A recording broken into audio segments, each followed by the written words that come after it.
नमस्ते। 2400 साल पहले एक इंसान ने एक सवाल पूछा कि न्याय क्या है, और उस सवाल के जवाब में उसने एक ऐसी किताब लिखी जो आज भी पढ़ी जाती है और जो आज भी डिबेट का सब्जेक्ट है, जो आज भी रिलेवेंट है। वह इंसान था प्लेटो और वह किताब थी द रिपब्लिक। द रिपब्लिक सिर्फ एक पॉलिटिकल फिलॉसफी की किताब नहीं, वह एक साथ राजनीति की किताब है कि आइडियल स्टेट कैसी होनी चाहिए। वो शिक्षा की किताब है कि सिटीजन को कैसे एजुकेट करना चाहिए। वो साइकोलॉजी की किताब है कि ह्यूमन सोल कैसे काम करता है। वो मेटाफिजिक्स की किताब है कि रियलिटी क्या है और नॉलेज क्या है। लिटरेरी थियोरी की किताब है कि लिटरेचर और आर्ट की क्या भूमिका है। यह सब एक साथ एक ही कन्वर्सेशन में है। अल्फ्रेड नॉर्थ व्हाइटहेड ने कहा था कि पश्चिमी दर्शन की पूरी परंपरा प्लेटो के फुटनोट से ज्यादा कुछ नहीं है, और द रिपब्लिक उन फुटनोट्स का मूल है। प्लेटो ने द रिपब्लिक लगभग 380 बीसीई में लिखी, और यह एथेंस के लिए बहुत कठिन समय था। पेलोपोनेसियन वॉर में एथेंस को स्पार्टा से हार मिली थी। एथेनियन डेमोक्रेसी की प्रतिष्ठा गिर गई थी। 399 बीसीई में प्लेटो के गुरु सोक्रेट्स को एथेंस के डेमोक्रेटिक कोर्ट ने मृत्यु दंड दिया था, इम्पिटी और यूथ को करप्ट करने के आरोप में। यह प्लेटो के लिए गहरा आघात था। उन्होंने देखा कि एक सही और एक बुद्धिमान व्यक्ति को अनजस्ट डेमोक्रेटिक सोसाइटी ने मार दिया, और इसी ट्रॉमा से द रिपब्लिक का जन्म हुआ। प्लेटो का सवाल था कि ऐसी सोसाइटी कैसे बनाई जाए जहां सोक्रेट्स जैसे इंसान को मरना न पड़े। द रिपब्लिक में 10 बुक्स हैं और यह लंबा डायलॉग है। सेटिंग है पिराइयस में कैफेलस का घर। सोक्रेट्स वहां गए हैं और धीरे धीरे कन्वर्सेशन शुरू होती है और जस्टिस पर सवाल उठता है। जस्टिस क्या है? पहला सवाल। कैफेलस का जवाब आता है कि सच बोलना और कर्ज चुकाना। बूढ़े बिजनेसमैन कैफेलस कहते हैं कि जस्टिस का मतलब है सच बोलना और जो तुम पर कर्ज है वो चुकाना। सोक्रेट्स इमीडिएटली उसे चैलेंज करते हैं कि एक पागल दोस्त ने तुम्हें हथियार दिया और अब वह हथियार मांग रहा है, तो क्या तुम उसे दोगे? यह टेक्निकली कर्ज चुकाना हो सकता है, लेकिन यह सही नहीं होगा। कैफेलस का जवाब फेल हो जाता है। पोलेमार्कस का जवाब आता है कि दोस्तों की मदद करना और दुश्मनों को नुकसान पहुंचाना। सोक्रेट्स इसे भी दो तरह से चैलेंज करते हैं। पहला, कि तुम गलती से किसी को दोस्त मान सकते हो जो कि एक्चुअली में दुश्मन हो, और दूसरा, क्या किसी को नुकसान पहुंचाना कभी सही हो सकता है? और अगर तुम किसी को नुकसान पहुंचाते हो तो तुम उसे ओर्स बना रहे हो, और एक सही इंसान किसी को ओर्स कैसे बना सकता है? पोलेमार्कस का भी जवाब फेल हो जाता है। थ्रेसिमैकस का जवाब आता है कि justice is the interest of the stronger. Thrasymachus एक एग्रेसिव सोफिस्ट कन्वर्सेशन में आता है और कहता है कि justice is nothing but the advantage of the stronger, यानी न्याय कुछ भी नहीं है बल्कि शक्तिशाली लोगों का फायदा है। उनका आर्गुमेंट है कि हर गवर्नमेंट अपने खुद के इंटरेस्ट में लॉज बनाती है। डेमोक्रेसी में रूलर्स लॉज बनाते हैं जो कि डेमोक्रेट्स के लिए अच्छे हो। टायरनी में टायरेंट बनाता है लॉज जो कि उसके लिए अच्छे हो, और इन लॉज को फॉलो करना ही जस्ट कहलाता है। तो जस्टिस एक्चुअली में रूलर के इंटरेस्ट की सर्विस करती है, और इसलिए इनजस्टिस करना एक्चुअली स्मार्टर है। यह एक माइट इज राइट आर्गुमेंट है जो मैकियावेली से मिलता जुलता है। सोक्रेटिस इसे केयरफुली रिफ्यूट करते हैं। पहला, हर रूलर गलतियां करता है। कभी कभी रूलर्स ऐसे लॉज बनाते हैं जो एक्चुअली उनके अगेंस्ट जाते हैं। तो फॉलो द लॉ और सर्व रूलर्स इंटरेस्ट एक नहीं हो सकते। और दूसरा, एक ट्रू रूलर जैसे एक ट्रू डॉक्टर की तरह होता है जो सब्जेक्ट की बेनिफिट के लिए काम करता है, खुद की बेनिफिट के लिए नहीं। लेकिन सोक्रेट्स अल्टीमेटली एक पॉजिटिव डिफिनेशन नहीं दे पाते और बुक 1 बिना कंक्लूजन के खत्म हो जाता है। सोक्रेट्स के भाई ग्लूकोन और एडिमेंटस थ्रेसिमैकस की पोजीशन को स्ट्रॉन्ग करते हैं, इसलिए नहीं कि वे मानते हैं बल्कि इसलिए कि सोक्रेट्स से एक प्रॉपर आंसर चाहते हैं। ग्लूकोन कहता है कि इंसान नेचुरली सेल्फिश है। जस्टिस एक सोशल कॉन्ट्रैक्ट है और जो वीक लोगों ने मिलकर बनाया है ताकि स्ट्रॉन्ग उन पर एक्सप्लॉइट ना कर सके। वह एक थॉट एक्सपेरिमेंट देता है, रिंग ऑफ गिजेस। अगर मान लो तुम्हारे पास एक मैजिकल रिंग हो जो तुम्हें इनविजिबल बना दे, तो क्या तब भी तुम सही रहोगे अगर इसके कोई कंसिक्वेंसेस ना हो तो? यह सवाल पावरफुल है। एडमेंटस ऐड करता है कि लोग सही दिखना चाहते हैं, सही होना नहीं। रेपुटेशन के लिए जस्टिस है, वर्चू के लिए नहीं। सोक्रेट्स का टास्क है कि यह प्रूव करना कि जस्टिस अपने आप में वैल्यूएबल है, कंसिक्वेंसेस की परवाह किए बिना। सोक्रेट्स कहते हैं कि स्टेट इंडिविजुअल से बड़ी है। अगर हम स्टेट में जस्टिस देखें तो फिर इंडिविजुअल में जस्टिस समझ सकते हैं। स्टेट क्यों बनती है? क्योंकि कोई इंसान सेल्फ सफिशिएंट नहीं है। एक फार्मर को कपड़े चाहिए और एक वेबर को खाना चाहिए, इसलिए लोग मिलकर रहते हैं और अपने अपने काम में स्पेशलाइज करते हैं। यह डिवीजन ऑफ लेबर का प्रिंसिपल है जो एडम स्मिथ से 2000 साल पहले प्लेटो ने आर्टिकुलेट किया था।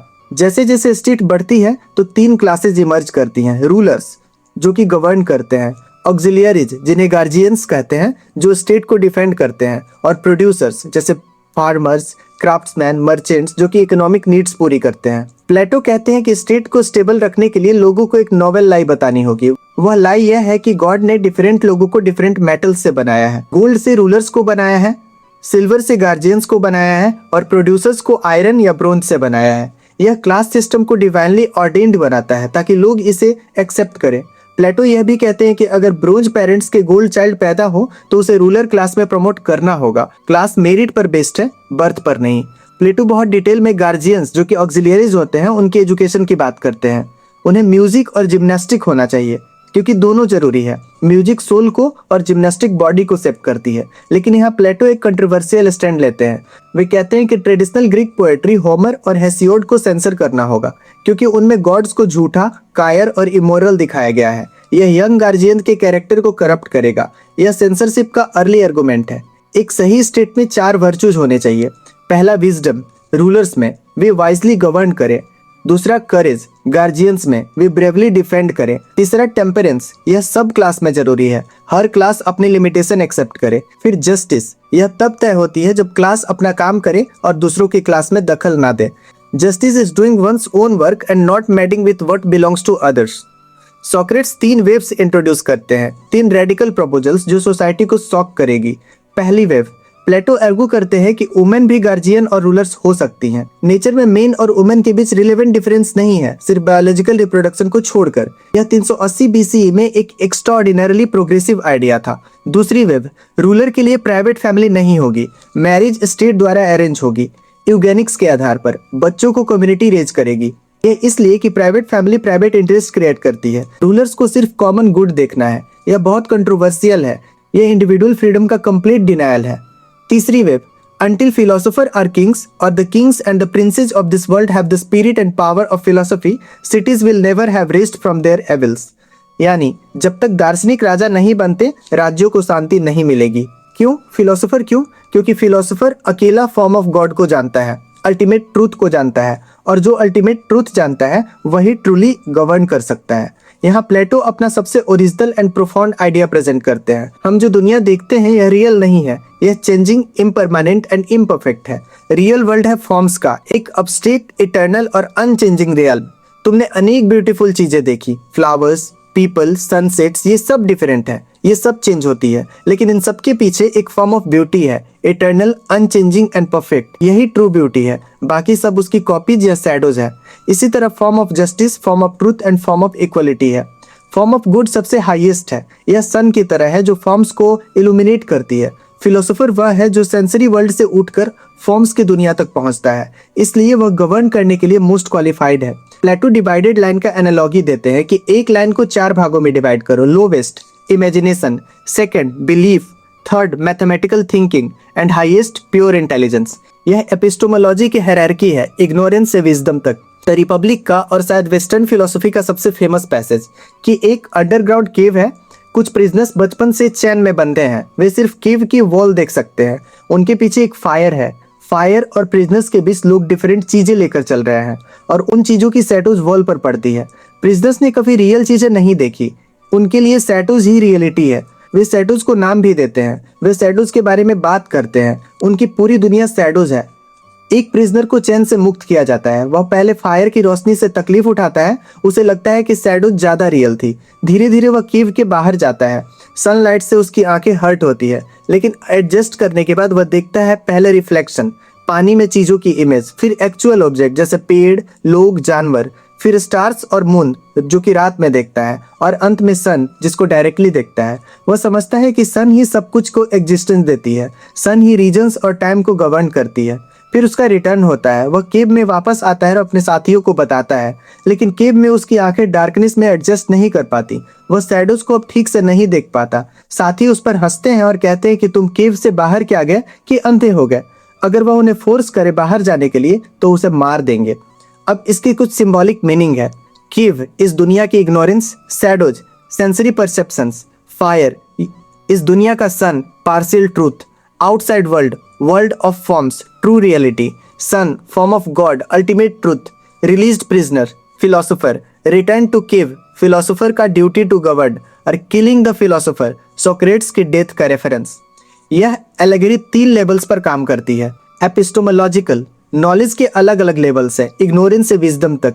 मेटाफिजिकल, एक हायर रियलिटी है जो सेंसरी वर्ल्ड से परे है। पॉलिटिकल, ट्रू नॉलेज वाले का ड्यूटी है कि सोसाइटी को गवर्न करे, चाहे वो पर्सनली प्रेफर ना करे।